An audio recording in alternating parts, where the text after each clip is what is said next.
concept of next man up. They may be running out of next man up. New left tackle, no Rob Gronkowski, and Tom Brady entering middle age at age 42. Brady says this year presents a very unique challenge. Yeah, it's always challenging when you have significant turnover. And I think I always say it's like climbing a mountain, you know, and every time you climb the mountain, the next year you start right at the bottom, right with everyone else. And you have a new group of people, you have a new group of climbers. You got different tools you can use. And everyone starts at the same place. And you just gotta, there's no way to do it other than just start working your way up. And, you know, that's what we're doing now. You can't get to the top in 2 days. It's gonna take a long, it's a long year, it's a long grind. And everyone's gonna, the guys who make the team, they'll have earned it. They'll put us in our best position to be the best team could be. All right, Coach, with everything Tom Brady has working, let's call it against him, with the roster, with his age, with trying to motivate yourself for the season, what do you think his biggest challenge will be as he gets ready to start training camp again? Well, the best thing he has going for him is his perspective, and you hear it in what he says in terms of everybody starts at the same place. You start over so many teams that win, and we talked about this when the Eagles were in that position. They don't understand that you don't get to start where you finished, and you've got to start over. And I think Tom does a great job of that, and the organization does a great job of resetting the clock.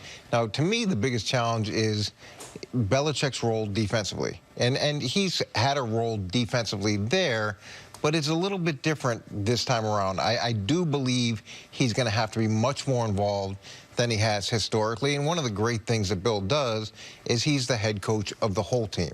And he makes sure that things are going right in every aspect. He understands what's happening on every special team, who's part of it, same thing offensively and defensively. And he does play a role for Tom and the offense of giving a defensive perspective on what they should do offensively, and there's real value to that.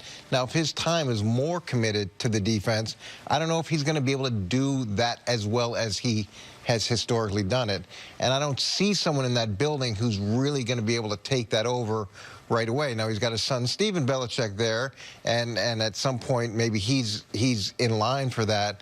But for this period right now, he's got a big commitment. Well, and roster-wise, with the things you listed, they have change at left tackle, and they have questions at the wide receiver core. Those are the headlines. That is exactly what the headlines were last season. Right? Trent Brown was the questionable left tackle after Nate Solder had gone out. They had a left tackle. He then became the highest paid left tackle ever. Last year, they had a new left tackle. He then became the highest paid left tackle ever. You have questions there. This year, they think it'll be Isaiah Wynn, the kid they drafted in the first round last year. He got hurt. I think he tore his Achilles in the preseason last year. And the wide receiver questions this year are the same, except you don't also have Gronk to rely on. Like, it's still Julian Edelman and a bunch of guys. Now, they did draft N'Keal Harry in the first round, first round pick. They spent on a wide receiver in a bit of time. And so they obviously think he will be able to contribute at some point. But Chris has talked about a bunch that of all the positions in the league, wide receivers near the top of the list of most difficult to make an instant impact early on in your rookie year, especially in a system like the Patriots. So it would be foolish for me to say they can't overcome these issues when last year Brady had statistically the worst year he's had in at least 5 years, through the most picks he had thrown in almost a decade. They had questions at wide receiver all year long. They had a losing record on the road, all these red flags, and they won the damn Super Bowl. Like, they were, by the end of the year, they were right there, if not for the crazy Miami finish. They somehow end with the 1 seed last year, which would have been bananas. They still got a bye, even though they were 3-5 on the road.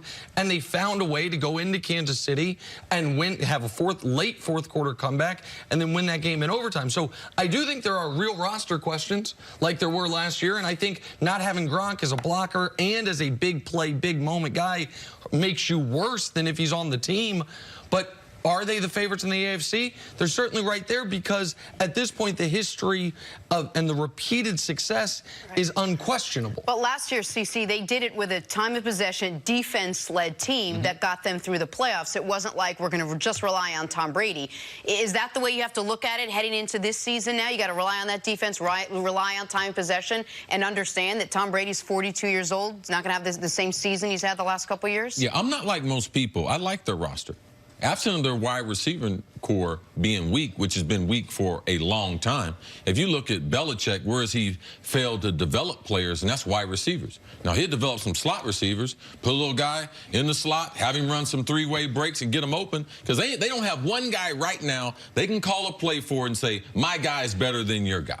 They depend on the system. They depend on whatever type of talent they have in the system as a wide receiving core. So besides that, I like their roster. Their secondary is the best in football. Their defense will be a top 5 defense as far as yards and points scored. So, yes, I like what they're doing. They're not going to go back to 2000 when they broke all the scoring records. No, they're not going back to that. What you saw week number 15, 16, 17, and in the playoffs and in the Super Bowl is what you're getting ready to see in 2019. He's going to take advantage of that roster. He realizes he has the oldest quarterback in the league. He is not going to jeopardize that left tackle to be taken advantage of, and they do this all the time.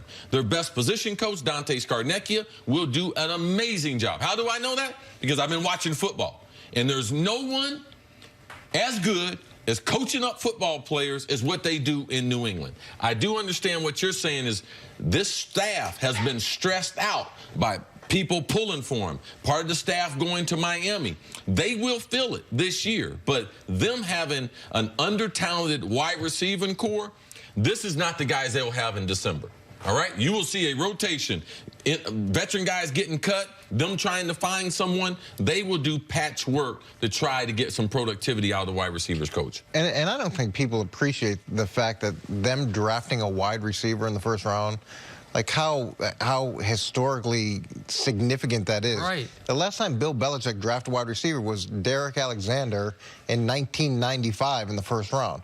I mean, I was there. I was in Cleveland when he drafted. And after the way he played, he said, I'll never do it again. Him and Antonio Lang with the 2 first-round draft picks, and he didn't draft another wide receiver since. So he is trying to address that. In terms of the left tackle, Dante is going to do a great job. And you've got a guy who's been there for a year. I know he's hurt, but at least he's not truly a rookie. It's different going through all those meetings, experiencing a town. And I do believe Isaiah is more talented than the tackle who left. Yeah, he's got a lot of ability. Yes. And Trent played significantly better than anticipated, and a lot of that goes to Dante. I do think that the offensive staff is for the most part in place. So the key components are, it's defensively where losing Bill's significant impact on the offense could play a little bit of a role.